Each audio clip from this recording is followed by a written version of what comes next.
इन दिनों प्रदेश में भी देश में भी संक्रमण दूसरे दौर से गुजर रहा है। दूसरा स्पाइक जिसके बारे में चर्चा होती थी, आज उसे हम देख रहे हैं और देश में विशेष करके हमारे पड़ोसी राज्य में महाराष्ट्र में जितने पॉजिटिव केस प्रतिदिन सितंबर महीने में जबकि देश में पीक था, आज उससे भी ज़्यादा पॉजिटिव केसेस महाराष्ट्र में आ रहे हैं। यानी जो फर्स्ट स्पाइक था उससे भी ज़्यादा स्पाइक प्रतिदिन के केस जो रजिस्टर हो रहे हैं महाराष्ट्र में, वो दौर हम लोग देख रहे हैं। उम्मीद यही करें कि पहले दौर और इतने दिन के कोरोना के अनुभव से हम सब अपने आप को नियमों का पालन करते हुए, कोरोना के नियमों का पालन करते हुए, अपने हाथ को साफ रखने से लेकर शारीरिक दूरी बनाए रखते हुए मास्क अनिवार्य रूप से पहनना, इन बातों का पालन करते हुए हम उम्मीद कर सकते हैं कि शायद कोरोना के बढ़ते क्रम को हम देश में रोक सकें। अभी इसमें कोई सुनिश्चितता नहीं है कि आएगा चला जाएगा, कितना बढ़ेगा। सितंबर के महीने में छत्तीसगढ़ में हम लोगों ने देखा था कि पॉजिटिविटी रेशियो औसतन हालांकि 16 के आसपास था, लेकिन एक दिन में करीब 20 तक भी पॉजिटिविटी पहुंच गई थी। 100 टेस्ट अगर हो रहे थे छत्तीसगढ़ में तो 20 लोग संक्रमित पाए जा रहे थे। ये सितंबर की स्थिति थी। पीक में सितंबर के सर्वाधिक किसी दिन में अगर पॉजिटिविटी आई थी तो 20 के आसपास आई थी, ये औसत था। इस दरमियान रायपुर, दुर्ग और राजनांदगांव जैसे शहरों में पॉजिटिविटी कहीं ज़्यादा थी। 30% से ऊपर की भी पॉजिटिविटी के रेशो को हमने छत्तीसगढ़ के शहरों में देखा और यही चिंता का विषय है। आज जब दूसरा स्पाइक, अब स्पष्ट है कि हम उस दौर से गुजर रहे हैं। हमारा पॉजिटिविटी जो मार्च महीने में पहले सप्ताह में 0.99 था, यानी हर 100 लोगों के टेस्ट होने पे एक व्यक्ति संक्रमित पाए जा रहे थे। कल का जो आंकड़ा आया है उसमें 39,619 टेस्ट में 1,910 लोग पॉजिटिव पाए गए हैं। ये संक्रमण का जो रेशो है 4.82 होता है। इस औसत में दुर्ग और रायपुर ये सर्वाधिक चिंता का विषय बने हुए हैं। जिलों में आधे से ज़्यादा प्रदेश का संक्रमण ये 2 जिलों में सीमित है। 5 या 6 जिले हैं जिसमें विशेष ध्यान देने की आवश्यकता है और आज रिव्यू मीटिंग भी हम लोग लेंगे। और रिव्यू मीटिंग में जो दिख रहा है, 21 तारीख के आंकड़ों के हिसाब से दुर्ग में पॉजिटिविटी 26.70 था। प्रदेश का औसत है 4.64 का। 21 तारीख का 4.64 में दुर्ग अपने में 26.7। बेमेतरा ये अपवाद का आंकड़ा है, उस दिन का है, इसलिए मैं केवल बता दे रहा हूँ। 33.33, केवल 42 टेस्ट हुए थे, इसलिए जो संक्रमण दिख रहा है वो ज़्यादा है। उसके पहले दिन का अगर हम देखेंगे तो बेमेतरा में मात्र 2.66 का संक्रमण था। तो ये चिंता की बात बेमेतरा के लिए नहीं है, लेकिन रायपुर 30.9, धमतरी 3.65, 3 के ऊपर जहां संक्रमण है, मैं केवल उन जिलों का नाम ले रहा हूं क्योंकि 3 के ऊपर चिंता की स्थिति, बड़ी चिंता की स्थिति चालू हो जाती है। 30.90 ये 21 तारीख का है, हालांकि ये एतवार था, इसलिए हो सकता है कि आंकड़े ज़्यादा दिख रहे हो। 20 तारीख को 11.3 था, जबकि दुर्ग 17.35 था। तो ये संडे को क्योंकि टेस्टिंग कम होती है और टारगेटेड टेस्टिंग हुई हो तो पॉजिटिव ज़्यादा आए हो, लेकिन फिर भी ये बात ध्यान में रखने की है।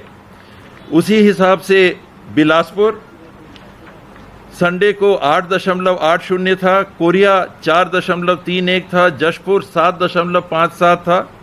ये चिंता ज़्यादा इन जिलों में, ये 5-6 जिले, क्योंकि ये संडे है तो ये इसको हमको सही आंकड़ा नहीं मानना चाहिए, लेकिन फिर भी आप सैटरडे का देखिएगा 20 तारीख का, तो दुर्ग में 17.35, राजनांदगांव में 4.34, रायपुर में 11.3, सरगुजा में 3.48, कोरिया में 3.96, जशपुर में 5.13। ये जिले 1, 2, 3, 4, 5, 6, ये 6 जिले हैं जो पॉजिटिविटी में 3 से ऊपर चले गए 20 तारीख को। 23 तारीख का आंकड़ा आ रहा है, मैं उसको औसत आपको बता देता हूं। तो ये निश्चित रूप से टारगेट करके चिंता रखते हुए एक्शन लेने की विभाग को और सरकार को आवश्यकता बनी हुई है। टेस्टिंग को लेके भी, वैक्सीनेशन को लेके भी जो चर्चाएं हैं, आज करीब 5,60,000 व्यक्तिगत डोज आज हवाई जहाज से आ जाने चाहिए, इंडिगो की फ्लाइट से उनको आना है। उसके पहले हमारे पास 2 दिन के वैक्सीनेशन का स्टॉक बचा हुआ था। औसतन 70 से 80 हज़ार ही हम अभी वैक्सीनेशन कर रहे हैं, सप्लाई को भी देखते हुए, और करीब 17,35,000 वैक्सीन के डोज, ये 5,26,000 जो आ रहे हैं इसके पहले छत्तीसगढ़ को मिल चुके थे। और जो 3,381 वैक्सीनेशन साइट्स हम लोगों ने चिन्हांकित की हैं, उनमें अभी लगभग 1,500 में ही काम चल रहा है। एक दिन का टारगेट करीब 1.5 लाख का हम लोग रखते हैं, 1,30,000, 1,40,000, 1,50,000। इस टारगेट के विरुद्ध में नागरिक कम आते हैं। हर साइट में अगर हम 100 का टारगेट रखते हैं तो औसतन 50 से 60 लोग ही आते हैं वैक्सीन लगाने के लिए। उनका जो दिन रहता है उस दिन के हिसाब से जो हमारी बाध्यता हो जाती है कि उससे ज़्यादा लोगों को नहीं लगा पाते, क्योंकि ऑनलाइन रिकॉर्ड भी रखना होता है। तो इन परिस्थितियों में 70 से 80 हज़ार अभी वैक्सीनेशन हो रहा है। हम लोग का अगला टारगेट इसको कम से कम 1 लाख प्रतिदिन वैक्सीनेशन करने का है और आने वाले दिनों में और बढ़ाने का है। तो वैक्सीनेशन की उपलब्धता जैसे जैसे हो जाएगी, इसको हम और बढ़ाने की दिशा में, क्योंकि जितने जल्दी वैक्सीनेशन होगा उतने जल्दी इम्यूनिटी हमारे शरीर में आ सकती है। ये बात अब दुनिया में सब मान के चल रहे हैं। साथ ही जो नई बातें सामने आई हैं कि जो पहला डोज कोविशील्ड का 28 दिन के बाद लेने का था, अब उसकी कारगरता और ज़्यादा, अगर 4 हफ्ते और बाद तक आप लेते हैं, अर्थात 6 से 8 सप्ताह बाद पहले डोज के आप लेते हैं, तो इसके इम्यूनिटी के बढ़ने के चांसेस और दिख रहे हैं। ये वैश्विक अनुभव ने बताया है। तो अब कोविशील्ड के जो वैक्सीनेशन का क्रम चलेगा, उसमें नागरिकों को यही सलाह दी जाएगी कि आप 6 से 8 हफ्ते के बीच में अगर आइएगा तो ज़्यादा इम्यूनिटी आपकी बढ़ने की चांसेस रहेंगे। और उसके बाद दूसरा डोज लेने के 2 हफ्ते बाद अमूमन नागरिक चाहें तो टेस्ट करा भी लेना चाहिए कि उनकी इम्यूनिटी कितनी बन गई है। एलाइजा टेस्ट है, ऐसे बहुत सुलभ और सस्ता भी होता है, वो करा लेने से हमको अंदाज लग जाएगा। जो बार बार जोर दिया जा रहा है हैंड हाइजीन पे, हाथ साफ रखने पे, फिजिकल डिस्टेंसिंग, शारीरिक दूरी बनाने पे, मास्क पहनने पे, इसका कारण ये भी है कि वैक्सीनेशन के बाद भी वैज्ञानिक हमको ये बता रहे हैं कि आपकी इम्यूनिटी बढ़ सकती है। वैक्सीनेशन कर लेने के बाद आपको कोरोना अगर पहुंच भी गया तो उसके घातक होने के चांसेस बहुत कम हो जाएंगे। कहीं कहीं तो 100% का भी आंकड़ा दिया जा रहा है कि मृत्यु नहीं होगी। यानी काफ़ी उम्मीद इस बात की बढ़ जाएगी कि कोरोना अगर आपके शरीर तक वैक्सीनेशन के 8 हफ्ते और फिर 2 हफ्ते 10 हफ्ते बाद पहला आपने वैक्सीनेशन लगाया और दूसरा डोज आप 8वें हफ्ते में अगर लेते हैं समाप्त होने पे, और 2 हफ्ते और इंतज़ार करते हैं दूसरे डोज का समय बीतने पे, तो 10 हफ्ते के बाद में आपके मृत होने की संभावनाएं बहुत कम हो जाएंगी, 0 के बराबर हो जाएंगी, ऐसा वैज्ञानिकों का कहना है। साथ ये भी कहना है कि हमको मास्क फिर भी क्यों पहने रहना, कि कोरोना आप तक पहुंच सकता है। आपके शरीर में वैक्सीनेशन के बाद में इम्यूनिटी अगर हो गई है तो उसके घातक परिणाम आपको नहीं होंगे, लेकिन आप कैरियर फिर भी बन सकते हैं। आपके पास अगर कोरोना पहुंच गया, शरीर में है, आपको विपरीत प्रभाव नहीं डालेगा, लेकिन आप अपने करीबियों से जिनसे मिलेंगे उनको आप संक्रमण दे सकते हैं। अगर वो वैक्सीनेटेड नहीं है तो उनको जानलेवा स्थिति भी, जो कम बन रही है लेकिन फिर भी जानलेवा स्थिति भी बन सकती है, गंभीर परिणाम भी आ सकते हैं। कोरोना होने के बाद मृत्यु एक बड़ी वारदात हो जाती है, घटना हो जाती है, लेकिन शरीर में कोरोना के विपरीत परिणाम फिर भी हो सकते हैं। मृत्यु एक सबसे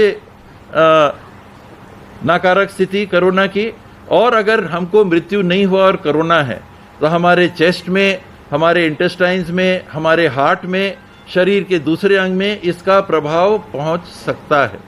इसलिए कोई भी ऐसे लक्षण आए तो जल्द से जल्द आप प्रोफिलैक्टिक जो दवाइयां हैं उनको चालू कर देना चाहिए, डॉक्टर से सलाह कर लेना चाहिए, और SpO2 लेवल गिरने की स्थिति का इंतजार न करते हुए जल्दी से जल्दी जो हमारे स्वास्थ्य के देखरेख करने वाले डॉक्टर साहिबान हैं उन तक हमको पहुंच जाना चाहिए।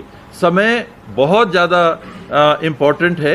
जैसा पहले भी मैंने बताया था कि 30% लोगों की जो मृत्यु हो रही है वो 24 घंटे के अंदर अस्पताल पहुंचने के हो जा रही है। इतने लेट हम अस्पताल पहुंच रहे हैं कि उसके बाद फिर चांस नहीं रह जाता। और अभी तक जो कुछ विशेषज्ञ कह रहे हैं कि कोरोना के इस संक्रमण के अनुभव में जो 2 चीज सबसे ज़्यादा कारगर दिखी है वो वेंटिलेटर नहीं, ऑक्सीजन और शायद स्टेरॉयड। 2 चीज जो सबसे ज़्यादा कारगर अभी तक साबित हुई हैं। और भी रेमडेसिविर है, दूसरी दवाइयां हैं, आइवरमेक्टिन है, विटामिन के लिए सलाह दिया जाता है, ये सारे डोजेज हैं। मेरे को भी अभी संक्रमण हुआ तो उन्होंने कहा कि भाई उम्र है, कहीं ब्लड क्लॉटिंग ना हो, आप थिनर भी लीजिए। तो थिनर, ब्लड थिनर के रूप में भी सुबह शाम पानी में घोल के एक टैबलेट मैं भी ले रहा हूँ। तो ये कोरोना के बीत जाने के बाद भी बदन में उसके दुष्परिणाम रह सकते हैं और उनके प्रति बहुत सजग होने की आवश्यकता है। तो कोरोना की जहाँ तक बात है, जो विद्यमान स्थिति है, ये बड़ी चिंता की स्थिति आज छत्तीसगढ़ में है कि अगर हमारा कल का औसत हम लें 4.82, तो ये खतरे के लेवल तक हम करीब करीब पहुंच गए हैं। जो बड़ा खतरा है कि पानी अब बांध के ऊपर से जाने की स्थिति आ रही है वो 5%। सितंबर में ठीक है 18, 19, 16, 20% तक गया, लेकिन 5 के ऊपर स्थिति ये बताती है कि अब इसका फैलाव विस्फोटक रूप में होने की संभावना है। तो जिन क्षेत्रों में ऐसा नहीं है, उदाहरण के लिए बस्तर जिले के जो क्षेत्र हैं वहाँ संक्रमण कम है, वहाँ भी बीजापुर को देखने की आवश्यकता है। साफ दिख रहा है कि आना जाना कहाँ है। जो लोगों का बाहर दूसरे जिलों में और जगहों पे आना जाना बना हुआ है वो संक्रमण लाने के माध्यम बने हुए हैं। तो एक, ट्रैवल हमको कम से कम करना चाहिए। छत्तीसगढ़ से बाहर जाने की स्थिति हमको जब तक बहुत ज़रूरी ना हो हमको बिल्कुल नहीं अपनाना चाहिए। शादी ब्याह, दुख हो सुख हो, कोई भी कार्य के लिए अगर हम अपने आप को, परिवार को रोक सकें तो हमको रुकना चाहिए। जितना कम हम ट्रैवल करें उतना अच्छा है। और ये जिलों के नाम भी सामने हैं, तो इन जिलों में भी विशेष प्रबंधन और इन जिलों में भी जाने से बचना। बड़ी बात है कि रायपुर आने से बचना, लेकिन ये स्थिति है, दुर्ग की स्थिति है। जिन जिलों के नाम मैंने लिए, अंबिकापुर की, सरगुजा जिले की स्थिति है कि अगर 3 से ऊपर है तो ये निश्चित रूप से चिंता का विषय बना हुआ है, क्योंकि यहाँ से ये बड़े मात्रा में भी इसका प्रसार और इसका फैलाव हो सकता है। तो सबके सहयोग से और स्वास्थ्य विभाग के कार्य योजनाओं के माध्यम से हमारा प्रयास ये रहेगा कि कोरोना के संक्रमण को बढ़ने से इस दूसरे स्पाइक के दौर में हम सीमित कर सकें, कम से कम कर सकें और जल्दी से जल्दी स्पाइक से हम बाहर आ जाएं।